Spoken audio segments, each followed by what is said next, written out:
കനത്ത മഴയും വെള്ളപ്പൊക്കവും സൗദി അറേബ്യയിൽ ലോകകപ്പ് വിജയത്തിന് ശേഷം ഇപ്പോൾ വലിയ ദുരിതമാണ് അനുഭവിച്ചുകൊണ്ടിരിക്കുന്നത്. സൗദി അറേബ്യയിലെ ജിദ്ദയിൽ കനത്ത ഇടിയും മഴയും വ്യാഴാഴ്ച രാവിലെ മുതലാണ് ജിദ്ദയിൽ ശക്തമായ ഇടിയോട് കൂടിയ മഴ കോരിച്ചൊരിഞ്ഞത്.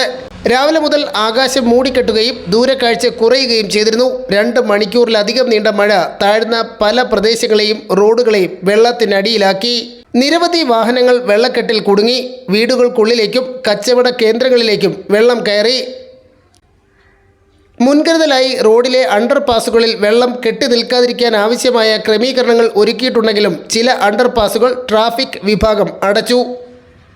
ചില റോഡുകളിൽ ഗതാഗത നിയന്ത്രണവും ഏർപ്പെടുത്തിയിട്ടുണ്ട്. ജിദ്ദയിൽ ശക്തമായ മഴയിൽ മുങ്ങിയ അൽ Naseem street.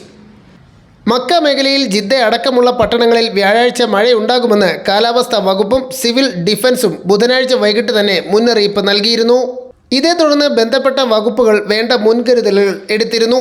Civil defence, police, municipality എന്നീ വകുപ്പുകൾ നേരിടാൻ ആവശ്യമായ ഒരുക്കങ്ങൾ പൂർത്തിയാക്കി കഴിഞ്ഞു.